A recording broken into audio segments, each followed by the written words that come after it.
Hello students, आज हम लोग 6 चैप्टर विद्युत चुम्बकीय प्रेरण के लिए शुरू करेंगे।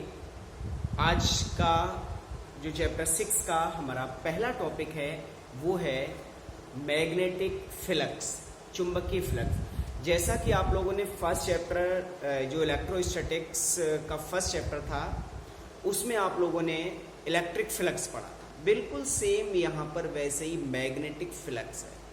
वो इलेक्ट्रिक फील्ड में था और ये मैग्नेटिक फील्ड में है, बिल्कुल दोनों एक जैसे हैं। जिन लोगों ने इलेक्ट्रिक फ्लक्स को अच्छे से पढ़ा है, समझा है, उनके लिए मैग्नेटिक फ्लक्स में कोई भी प्रॉब्लम नहीं होगी, क्योंकि दोनों टॉपिक बिल्कुल एक जैसे हैं। तो चलिए हम इसे स्टार्ट करते हैं। चुंबकीय फ्लक्स यानी मैग्नेटिक फ्लक्स। ये चुंबकीय फ्लक्स है क्या? जैसा कि आप लोगों ने इलेक्ट्रिक फ्लक्स में पढ़ा था कि इलेक्ट्रिक फील्ड में अगर हम किसी एक सरफेस के लिए इमेज कर लें, सपोज कर लें कोई सरफेस है, तो सरफेस से जो अभिलंबवत गुजरने वाली वैद्युत बल रेखाएं होती हैं उन्हीं को हम कहते हैं वैद्युत फ्लक्स। बिल्कुल सेम यहाँ पर मैग्नेटिक फ्लक्स है। ये हमारा एक सरफेस है, ये एक पृष्ठ है, लेकिन ये पृष्ठ चुंबकीय क्षेत्र में, चुंबकीय क्षेत्र में हमने ये कोई काल्पनिक पृष्ठ ले लिया और इस पृष्ठ से जो अभिलंबवत चुंबकीय बल रेखाएं गुजरेंगी, वहां वैद्युत बल रेखाएं थी, यहाँ चुंबकीय बल रेखाएं हैं। तो इस पृष्ठ से जो अभिलंबवत चुंबकीय बल रेखाएं गुजरती हैं, इन्हीं अभिलंबवत गुजरने वाली चुंबकीय बल रेखाओं की जो माप होती है, जो संख्या होती है, वही चुंबकीय फ्लक्स होता है। समझ में आ गया? चुंबकीय क्षेत्र में किसी पृष्ठ से अभिलंबवत गुजरने वाली चुंबकीय बल रेखाओं की संख्या उस पृष्ठ से या उस तल से बद्ध चुंबकीय फ्लक्स की माप होती है। ठीक है, तो चलिए अब हम इसमें, ठीक है, तो चलिए अब ये हो गया मैग्नेटिक फ्लक्स, क्लियर हो गया। तो चुंबकीय क्षेत्र में अगर हम कोई भी एक पृष्ठ ले लें, उस पृष्ठ से जो अभिलंबवत गुजरने वाली चुंबकीय बल रेखाओं की संख्या है, वही उस तल से बद्ध चुंबकीय फ्लक्स की माप होती है। अगर चुंबकीय बल रेखाएं ज़्यादा पास हो रही हैं तल से, तो जो फ्लक्स होगा वो ज़्यादा होगा, और चुंबकीय बल रेखाएं अगर अभिलंबवत पास होने वाली चुंबकीय बल रेखाओं की संख्या कम है तो फ्लक्स भी कम होगा। ठीक है, तो ये हो गया लेकिन ये तो एक डेफिनेशन होगी। मैथमेटिकली हम चुंबकीय फ्लक्स को रिप्रेजेंट कैसे करते हैं, फार्मूले में किस तरीके से हम चुंबकीय फ्लक्स को लिखते हैं। चुंबकीय फ्लक्स का जो मान होता है, जो चुंबकीय फ्लक्स की वैल्यू होती है, वो चुंबकीय क्षेत्र वेक्टर और जो हमने पृष्ठ लिया है उस पृष्ठ पर खींचे गए अभिलंब या उस पृष्ठ का जो एरिया वेक्टर है, उन दोनों के डॉट प्रोडक्ट के बराबर होता है।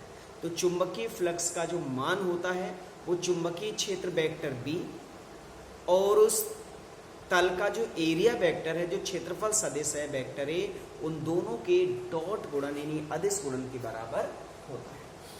ठीक, तो चुंबकीय फ्लक्स को हम रिप्रेजेंट करते हैं फाई बी से, फाई सफिक्स में भी, जैसे उधर इलेक्ट्रिक फ्लक्स को फाई ई से डिनोट किया था, ऐसे यहाँ मैग्नेटिक फ्लक्स को फाई बी से डिनोट करते हैं। और फाई बी बराबर होता है बी डॉट ए, चुंबकीय क्षेत्र वेक्टर बी और क्षेत्रफल वेक्टर ए, इन दोनों का जो डॉट प्रोडक्ट होता है वही होता है चुंबकीय फ्लक्स। अब यहाँ पर देखिए, ये हमने तल ले लिया है और अगर हम इसमें चुंबकीय बल रेखाओं की जो डायरेक्शन है वो ये शो कर दें, ये चुंबकीय बल रेखाएं हैं, वेक्टर बी की डायरेक्शन ये हो जाएगी। और अब हम इस पर एक अभिलंब खींच दें, ये अभिलंब हमने खींच दिया है, ये हमने एक अभिलंब खींचा है और इसी का अनुदिश होगा क्षेत्रफल सदिश एरिया वेक्टर ए।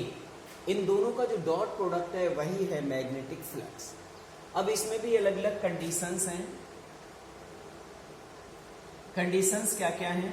पहली कंडीशन ये हो सकती है कि जो वेक्टर बी और वेक्टर ए हैं वो दोनों एक ही डायरेक्शन में है। ठीक है, एक ही डायरेक्शन में, यहाँ पर जिस चित्र में देखिए वेक्टर बी और वेक्टर ए दोनों एक डायरेक्शन में है, तो फाई बी बराबर हो जाएगा बी ए कॉस 0। जब ये एक ही डायरेक्शन में होंगे तो इनके बीच जो एंगल होगा वो जीरो बनेगा। जैसे यहाँ पर हम देखते हैं ये हमारा क्षेत्रफल है, कोई पृष्ठ है और ये चुंबकीय बल रेखाओं की डायरेक्शन शो कर रहा है ये पेन, और ये इस पर खींचा गया अभिलंब है और उसी की दिशा में एरिया वेक्टर, या फिर ये एरिया वेक्टर हो गया। देखिए ये एरिया वेक्टर है और ये चुंबकीय क्षेत्र की डायरेक्शन है। तो ये देखिए ये और ये दोनों पैरेलल हैं, दोनों समांतर हैं, इसीलिए इनके बीच एंगल जीरो होगा। तो इसीलिए हम यहाँ पर बी डॉट ए यानी बी ए कॉस जीरो लगाएंगे, क्योंकि 11th में आप लोगों ने पढ़ा है ए डॉट बी बराबर ए बी कॉस थीटा होता है, तो बी डॉट ए बराबर बी ए कॉस थीटा हो जाएगा। बट थीटा बी और ए के बीच एंगल है और वो यहाँ पर जीरो, तो फाई बी बराबर हो जाएगा बी ए। ठीक है, फाई बी की वैल्यू होगी बी ए, ये चुंबकीय फ्लक्स हो गया। ये तो तब है जब वेक्टर बी और वेक्टर ए दोनों एक ही डायरेक्शन में है। ऐसा भी हो सकता है कि वेक्टर बी और वेक्टर ए के बीच में कोई एंगल बन रहा हो, दोनों सेम डायरेक्शन में ना हो। जैसे ये हमने चुंबकीय क्षेत्र ले लिया, ठीक है, यहाँ ये चुंबकीय क्षेत्र थोड़ा सा या तिरछा जा रहा है, चुंबकीय क्षेत्र की डायरेक्शन है ये, और चुंबकीय बल रेखा हमारी ये, ठीक है, ये एरिया वेक्टर है। आप लोग इस पर ध्यान दीजिए, ये एरिया वेक्टर है। तो यहाँ पर आप लोग यहाँ देखिए एरिया वेक्टर और चुंबकीय क्षेत्र ये वेक्टर बी है और ये वेक्टर ए है। इस समय इन दोनों के बीच में एक एंगल बन रहा है, सपोज कर लीजिए एंगल थीटा है। तो इस कंडीशन में बी डॉट ए के लिए हम बी ए कॉस थीटा लिखेंगे। ये कब है? जब वेक्टर बी और वेक्टर ए के बीच में कोई एंगल दे रखा हो। ठीक है, इसे हम यहाँ लिख दे रहे हैं, यदि वेक्टर बी व वेक्टर ए के बीच कोण थीटा, ठीक है, कोई एंगल दे रखा हो, अगर हम उसका डायग्राम बनाना चाहें तो देखिए डायग्राम हमारा ये इस तरीके से। एरिया वेक्टर तो हमारा तल के अभिलंबवत ही होता है, तो ये तो एरिया वेक्टर तो फिक्स है, एरिया वेक्टर इधर ही रहेगा। बट जो चुंबकीय क्षेत्र है, चुंबकीय बल रेखाओं के डायरेक्शन दिखाएंगे वो ये चुंबकीय बल रेखा, ये कोई हमने एक चुंबकीय बल रेखा दिखा दी और ये हमारा वेक्टर बी हो जाएगा।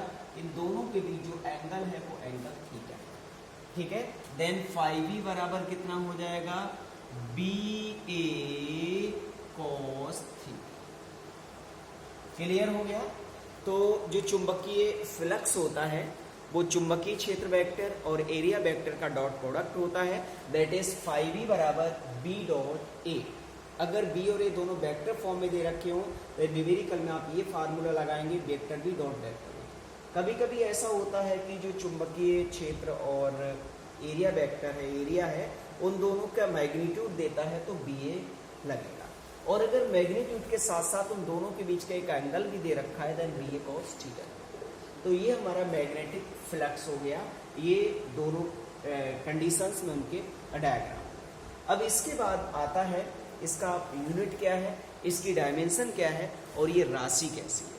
ठीक है, सबसे पहली बात तो ये बता दें क्योंकि डॉट प्रोडक्ट यहाँ पर हो रहा है, डॉट प्रोडक्ट हमेशा, डॉट प्रोडक्ट का एक दूसरा नाम है स्केलर प्रोडक्ट, अदिश गुणक। इसका मतलब ये है कि जो चुंबकीय फ्लक्स है वो एक अदिश राशि होती है, क्योंकि जो मैग्नेटिक फ्लक्स होता है वो एक स्केलर प्रोडक्ट होता है, अदिश गुणन होता है, इसीलिए ये क्या है? एक अदिश राशि है। तो हम राशि की अगर बात करें तो राशि यहाँ पर क्या होगी? अदिश राशि आ जाएगी अदिश।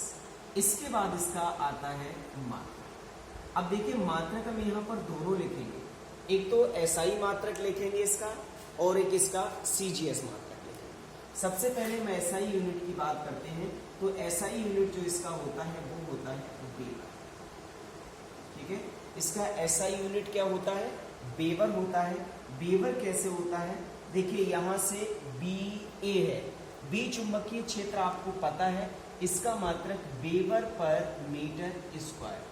ठीक है, वेबर पर मीटर स्क्वायर है, और ए एरिया है, इसका मात्रक मीटर स्क्वायर। मीटर स्क्वायर से मीटर स्क्वायर कैंसिल, तो क्या रह जाएगा? वेबर रह जाएगा। तो इसीलिए यहाँ जो मैग्नेटिक फ्लक्स है, जो चुंबकीय फ्लक्स है, इसका जो यूनिट होता है वो वेबर होता है। ये एसआई यूनिट है, एसआई सिस्टम में इसका यूनिट वेबर है। इसके बाद आता है सीजीएस। इसका सीजीएस जो यूनिट होता है वो होता है मैक्स वेल। क्या होता है? इसका सीजीएस जो यूनिट है वो मैक्स वेल होता है, और 1 मैक्स वेल इक्वल्स टू होता है 10 to the power 8 1 weber equals to 10 to the power 8 maxwell, ठीक है। और एक वेबर में 10 to the power 8 max bell.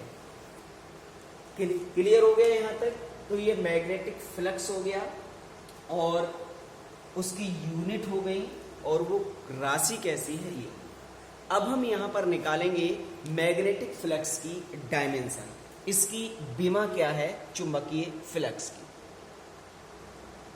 बीमा इसकी निकाल लेते हैं। देखिए जो आप लोगों ने फार्मूला पढ़ा है मैग्नेटिक फ्लक्स का, वो phi बराबर BA होता है। अब B का यूनिट, B का जो ऐसा यूनिट हमने आप लोगों को बताए थे वो 3 यूनिट बताए थे। एक टेस्ला होता है, एक वेबर पर मीटर स्क्वायर होता है, एक न्यूटन प्रति एम्पियर इंटू मीटर होता है। जो डायमेंशन हम निकालते हैं वो न्यूटन प्रति एम्पियर इंटू मीटर से निकालते हैं, क्योंकि इससे इजी पड़ता है। आपको न्यूटन जो बल का मात्रक है, न्यूटन आपको बल की बीमा पता है, न्यूटन प्रति एम्पियर इंटू मीटर, एम्पियर धारा की बीमा भी आपको पता है, मीटर है उसकी जो दूरी है उसकी भी बीमा आपको पता है। तो यहाँ पर इसका जो यूनिट होगा वो न्यूटन प्रति एम्पियर इंटू मीटर होगा, और ए यहाँ पर एरिया है और इसका यूनिट होता है मीटर स्क्वायर। 1 मीटर से मीटर कैंसिल हो जाएगा तो न्यूटन मीटर पर एम्पियर हो जाएगा। अब इसकी बीमा यहाँ से देख लीजिए, ये तो इसका यूनिट हो गया, तो यहाँ से न्यूटन बल का मात्रक है और बल की बीमा mLT-2 होती है, 11th में आप लोगों ने पढ़ी है। और m मीटर है, मीटर की बीमा L होती है, एम्पियर है ये करंट, और एम्पियर की बीमा करंट जो धारा है उसकी बीमा A होती है, ठीक है। तो इन सब के लिए हम एक साथ लिखेंगे तो mL2 हो जाएगा, एक L यहाँ एक L यहाँ, और t की पावर -2 और a की पावर -1। तो ये हमारा मैग्नेटिक फ्लक्स का डायमेंशनल फार्मूला हो गया, बीमीय सूत्र। क्लियर हो गया यहाँ तक? तो चलिए अब हम मैग्नेटिक फ्लक्स से रिलेटेड कुछ नोट पॉइंट्स हैं जो इस पर कॉन्सेप्चुअल क्वेश्चंस देता है, उसके लिए हम करते हैं, ठीक है। इसकी कुछ कंडीशंस हैं, कुछ नोट पॉइंट्स हैं, वो हम आप लोगों को यहाँ दिखाएंगे। कंडीशंस क्या क्या है इसमें दे देता है कि जो तल है वो चुंबकीय क्षेत्र के समांतर है, तब मैग्नेटिक फ्लक्स तल से कितना बद्ध होगा। चुंबकीय जो तल है हमारा वो चुंबकीय क्षेत्र के लंबवत है, तब मैग्नेटिक फ्लक्स क्या हो जाएगा। और जो चुंबकीय बल रेखाएं अगर पृष्ठ में एंटर कर रही हैं तब उनका मैग्नेटिक फ्लक्स कैसा होगा, और अगर वो पृष्ठ के लिए लीव कर रही हैं, पृष्ठ से बाहर निकल रही हैं, तो उनका मैग्नेटिक फ्लक्स कैसा होगा। इन सब बातों के लिए हम यहाँ पर करते हैं। देखिए ये हमारा सरफेस है, ये हमने यहाँ पर चुंबकीय क्षेत्र की एक फिक्स डायरेक्शन ले ली है, आप लोगों को ये पेन दिखाई दे रहा है, ये चुंबकीय क्षेत्र की फिक्स डायरेक्शन है और ये हमारा सरफेस है। सबसे पहली कंडीशन हम वो डिस्कस करते हैं जब तल चुंबकीय क्षेत्र के समांतर है, ठीक है। उसे हम नोट लिख देते हैं नंबर, इसके नोट पॉइंट है, नोट में देखिए नंबर 1, यदि तल चुंबकीय क्षेत्र के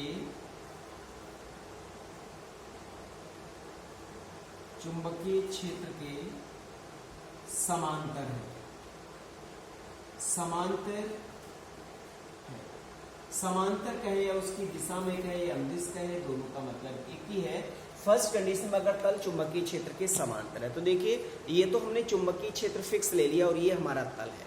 ये तल अगर चुंबकीय क्षेत्र के समांतर होगा तो हम तल को ऐसे रखेंगे, ये तल हो जाएगा।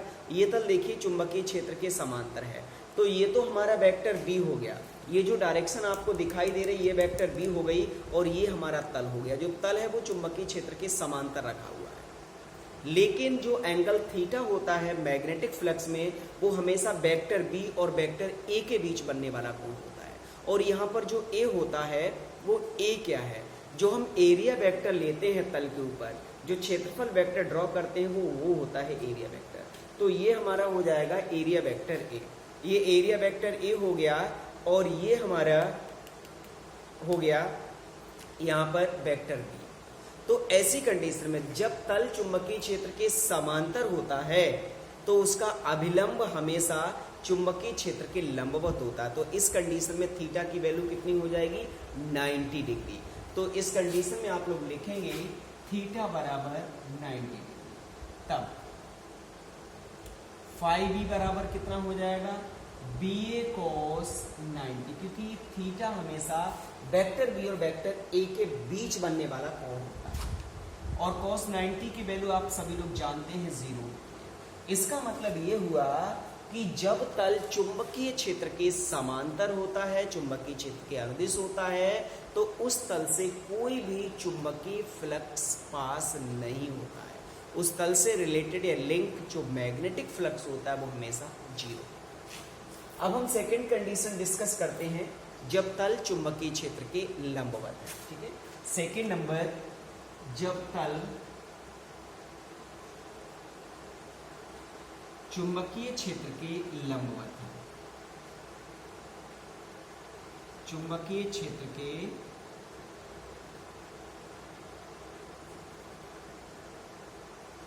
लंबवत। ठीक है, अगर तल चुंबकीय क्षेत्र के लंबवत होगा तब क्या कंडीशन होगी, ये हमारा चुंबकीय क्षेत्र है जो कि फिक्स है, आप लोगों ने देख लिया है, और ये हमारा तल है।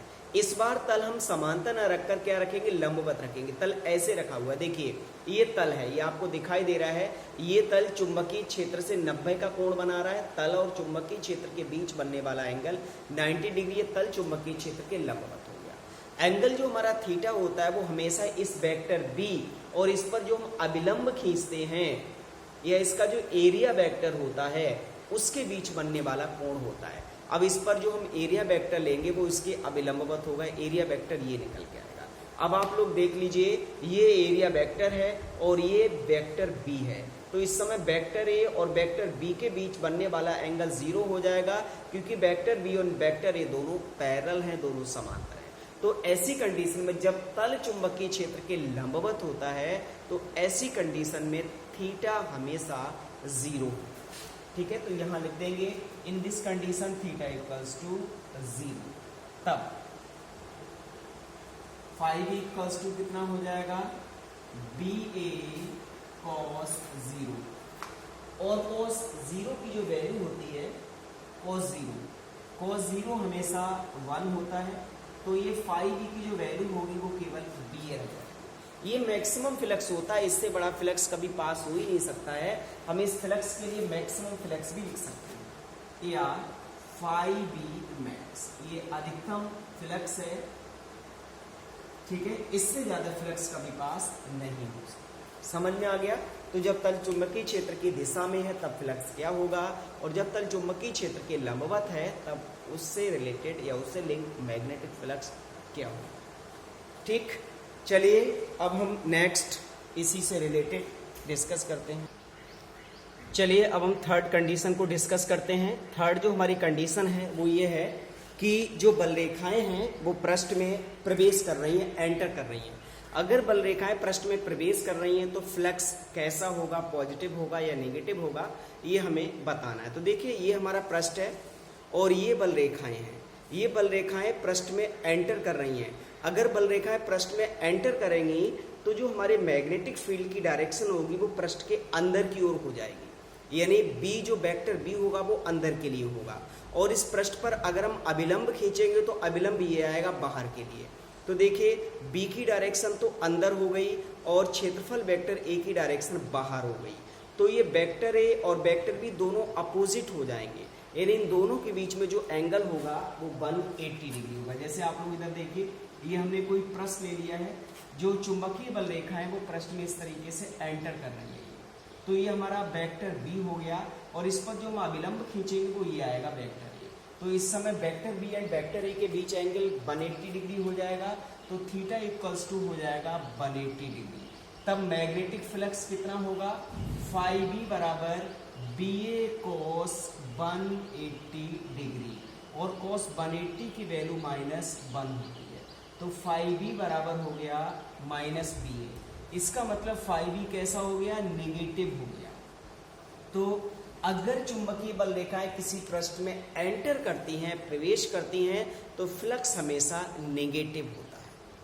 इसके बाद फोर्थ है, यदि चुंबकीय बल रेखाएं पृष्ठ से बाहर निकले। ठीक है, ये तो था जब चुंबकीय बल रेखाएं पृष्ठ में एंटर करें। अब फोर्थ कंडीशन है जब चुंबकीय बल रेखाएं पृष्ठ से बाहर निकले। अगर चुंबकीय बल रेखाएं पृष्ठ में बाहर निकल रही हैं तो क्या होगा, पृष्ठ से बाहर निकले। अगर ये पृष्ठ से बाहर निकल रही हैं, देखिए इसमें हम डायग्राम बनाते ही हमने पृष्ठ ले लिया, जो चुंबकीय बल रेखा है वो इस तरीके से पृष्ठ से बाहर निकल रही है, ये पृष्ठ से बाहर निकल रही है। जब ये चुंबकीय बल रेखाएं पृष्ठ से बाहर निकलेंगी तो इस पृष्ठ पर एरिया वेक्टर लेंगे, वो ये हो जाएगा। इस समय vector B and vector A के बीच जो एंगल होगा वो 0 डिग्री हो जाएगा। देन फाई बी कितना हो जाएगा, बी ए कॉस 0, और कॉस 0 की वैल्यू 1 होती है। तो और ये देखिए पॉजिटिव आ गया तो फाई बी बराबर क्या हो गया, पॉजिटिव हो गया, धनात्मक हो गया। तो जब चुंबकीय बल रेखाएं किसी पृष्ठ से बाहर निकलती हैं तो जो उससे गुजरने वाला या उससे रिलेटेड जो फ्लक्स होता है वो हमेशा पॉजिटिव होता है, ठीक है। तो ये हमारा इस चुंबकीय फ्लक्स से रिलेटेड काम था। अब हम इससे रिलेटेड कुछ न्यूमेरिकल्स के लिए करेंगे। चलिए अब हम इस न्यूमेरिकल को कर लेते हैं। मैग्नेटिक फ्लक्स जो हमारा टॉपिक है उस पर ये आधारित न्यूमेरिकल है। देखिए क्वेश्चन है हमारा, एक आयताकार लूप है जिसकी माप 0.04 मीटर इंटू 0.05 मीटर है और 0.8 वेबर पर मीटर स्क्वायर के एक समान ऊर्ध्वाधर चुंबकीय क्षेत्र में स्थित है। लूप से गुजरने वाला चुंबकीय फ्लक्स बताना है, जबकि नंबर 1 लूप का तल क्षैतिज है, नंबर 2 लूप का तल ऊर्ध्वाधर है, नंबर 3 लूप का तल क्षेत्र से मतलब चुंबकीय क्षेत्र से 60 डिग्री पर झुका है और लूप का तल चुंबकीय क्षेत्र से 30 डिग्री पर झुका है। तो एक ही क्वेश्चन के अंदर ये सारी कंडीशन हमने यहाँ पर करा दी है, काफ़ी इंपॉर्टेंट क्वेश्चन है। अब यहाँ पर देखिए आयताकार कुंडली है, तो सबसे पहले तो जो उन्हें दे रखा है उसे हम लिख लेते हैं, क्या क्या दिया है इसके सॉल्यूशन में देख लें। एक तो हमें यहाँ पर लूप की माप लंबाई गुना चौड़ाई के रूप में है, तो ये क्षेत्रफल होता है। ए बराबर है यहाँ पर 0.04 इंटू 0.05, दोनों का मल्टीप्लाई करेंगे 5 चौक 20 हो जाएंगे और 0.1234 के बाद तो 0. ये हो जाएगा हमारा 0.002 या फिर 1 2 3 2 गुणा 10 की पावर -3 मीटर स्क्वायर। ये लूप का एरिया हो गया और चुंबकीय क्षेत्र है 0.8, चुंबकीय क्षेत्र को बी से डिनोट करते हैं 0.8 वेबर पर मीटर स्क्वायर, ठीक है। ये हमें चुंबकीय क्षेत्र दे रखा है। लूप में से गुजरने वाला चुंबकीय फ्लक्स बताना है, जबकि नंबर 1 लूप का तल क्षैतिज है। सबसे पहली कंडीशन को करते हैं। देखिए फर्स्ट कंडीशन में जो हमें लूप का तल दे दिया उसने वो क्षैतिज दिया है, तो इसमें हम किस तरीके से दिखाएंगे, जैसे ये हमारा आयताकार लूप है और जो चुंबकीय क्षेत्र है हमारा वो ऊर्ध्वाधर है। ऊर्ध्वाधर चुंबकीय क्षेत्र को हम इस तरीके से शो करेंगे। ये देखिए ये ऊर्ध्वाधर चुंबकीय क्षेत्र हो गया और ये लूप हो गया। तो पहली कंडीशन में जो लूप का तल है वो क्षैतिज है। क्षैतिज का मतलब है लूप का तल ऐसे रहेगा। फर्स्ट कंडीशन में जो लूप का हमारा तल होगा वो इस तरीके से रहेगा ये। अब आप देख लें यहाँ जो एंगल थीटा होता है ये हमने लूप का तल ऐसे दिखा दिया और ये चुंबकीय क्षेत्र है। हमेशा जो देखिए ये चुंबकीय क्षेत्र हो गया और ये लूप का तल हो गया। हमेशा जो एंगल थीटा होता है वो चुंबकीय क्षेत्र और लूप के ऊपर जो हम अभिलंब खींचते हैं उसके बीच बनने वाला एंगल होता है। अगर हम इस लूप का वेक्टर ए खींचे तो वेक्टर ए यही तो होगा, ठीक है। इसका वेक्टर ए ये आएगा। अब आप देखिए ये वेक्टर ए और ये वेक्टर बी, इन दोनों की दिशा एक हो गई, दोनों पैरेलल हैं, इसलिए दोनों के बीच एंगल कितना हो जाएगा, दोनों के बीच एंगल यहाँ पर 0 होगा। लूप का तल क्षैतिज है तो देखिए ये लूप का तल क्षैतिज हो गया और जो एंगल थीटा होता है वो लूप पर खींचे गए अभिलंब के साथ चुंबकीय क्षेत्र का एंगल होता है, ठीक है। तो ये अभिलंब हो गए, दोनों समांतर है तो थीटा की वैल्यू यहाँ पर आएगी 0, ठीक है। तो यहाँ थीटा की जो वैल्यू आ जाएगी वो आपकी 0 हो जाएगी, ठीक है। थीटा की वैल्यू यहाँ पर 0 हो गई तो फार्मूला लगा दीजिए यहाँ से, फाई बी बराबर होता है बी ए कोस थीटा। बी की वैल्यू लगाइए 0.8, एरिया लगाइए 2 गुणा 10 की पावर -3 और कोस थीटा की जगह पर 0, ठीक है। थीटा की जगह पर लगा देंगे 0, तो ये आ जाएगा 8 × 16 1.6 × 10⁻³ वेबर। वेबर इसका यूनिट होता है। तो ये मैग्नेटिक फ्लक्स फर्स्ट कंडीशन में आता है। अब हम बात करते हैं सेकंड कंडीशन। सेकंड कंडीशन में जो कुंडली का तल है या जो लूप का तल है वो चुंबकीय क्षेत्र के लंबवत है, ठीक है, वो सॉरी लूप का तल जो है ऊर्ध्वाधर है। तो ये लूप का तल है और तल इस बार इस तरीके से हो जाएगा। ये चुंबकीय क्षेत्र है, ऊपर की डायरेक्शन में तल ऐसे हो जाएगा। अब हम तल पर अगर अभिलंब खींचेंगे तो देखिए तल पर अभिलंब कैसे आएगा। ये देखें तल पर जो हम अभिलंब इस समय खींचेंगे वो अभिलंब हमारा ये आएगा, ये अभिलंब होगा, ठीक है, ये अभिलंब हो गया और ये हमारा चुंबकीय क्षेत्र है। यहाँ पर ये चुंबकीय क्षेत्र की डायरेक्शन है और ये तल है। ये तल इस समय ऊर्ध्वाधर हो गया है। देखिए तल बिल्कुल एकदम सीधा ऊर्ध्वाधर है। अब तल पर अभिलंब खींचेंगे तो ये आएगा। अब देखिए ये चुंबकीय क्षेत्र और ये अभिलंब, इन दोनों के बीच इस बार एंगल 90 है। तो थीटा की जगह पर क्या आ जाएगा, 90 डिग्री हो जाएगा। तो यहाँ जो थीटा की वैल्यू होगी वो आपकी 90 डिग्री। अब फाई बी बराबर होता है BA cos थीटा। बी की वैल्यू 0.8, ए की वैल्यू 2 × 10⁻³ और cos थीटा की जगह पर 90 और cos 90 जीरो होता है। तो ये सबको जीरो कर देगा। तो जो मैग्नेटिक फ्लक्स होगा वो जीरो होगा, मतलब इस समय इस तल से कोई भी फ्लक्स पास नहीं होगा। क्लियर हो गया। तो ये हमारा पार्ट 1 और पार्ट 2 इसका। अब हम इसका पार्ट 3 करते हैं, ठीक है। इसका पार्ट 3 करते हैं, एक बार इसे देख लीजिए। पार्ट इसका 3,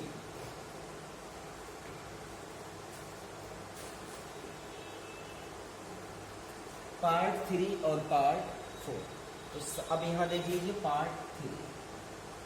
पार्ट 3 में कह रहा है कि लूप का तल क्षेत्र से 60 का कोण बना रहा है। देखो लूप का तल क्षेत्र से 60 का कोण बना रहा है। ये तो क्षेत्र हो गया, क्षेत्र हमारा फिक्स है और लूप हमारा ये है। इस बार जो लूप का तल है वो क्षेत्र से इस तरीके से 60 का कोण बना रहा है। लूप का जो तल है वो क्षेत्र से 60 का कोण बना रहा है। एक मिनट,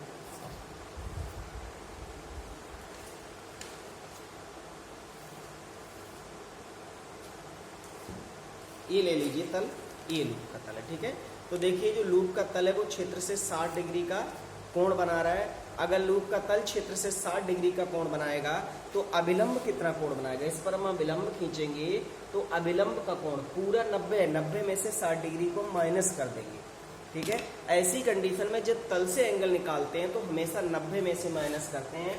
तो इस कंडीशन में जो थीटा आपका होगा वो 90 - 60 बराबर कितना हो जाएगा, 30 डिग्री हो जाएगा। 90 - 60 यानी 30 डिग्री हो गया। अब लगा दीजिए फाई बी बराबर होता है BA cos थीटा। बी की वैल्यू 0.8, ए की वैल्यू 2 × 10⁻³ और cos थीटा की जगह पर cos 30। 8 × 16 1.6 × 10⁻³ और cos 60 का मान cos 30 √3/2 2 से काटिए 0.8 जाएगा। तो 0.8 √3 × 10⁻³ वेबर, ठीक है। ये हमारा मैग्नेटिक फ्लक्स है। फोर्थ कंडीशन में कह रहा है कि जो लूप का तल है वो क्षेत्र से 30 के कोण पर झुका है। जितने एंगल पर झुका होता है वो 90 में से माइनस कर देंगे। तो इस बार थीटा हमारा 90 - 30 यानी कितना आ जाएगा, 60 डिग्री हो जाएगा। तो फाई बी बराबर हो जाएगा BA cos 60। बी की वैल्यू वही 0.8, ए की वैल्यू 2 × 10⁻³ और cos 60 1/2 से 2 कैंसिल, तो 0.8 × 10⁻³ ठीक है। तो ये हमारा इस न्यूमेरिकल का काम कंप्लीट हो गया, ठीक है। आज के लेक्चर के लिए हम यहीं पर ख़त्म करते हैं।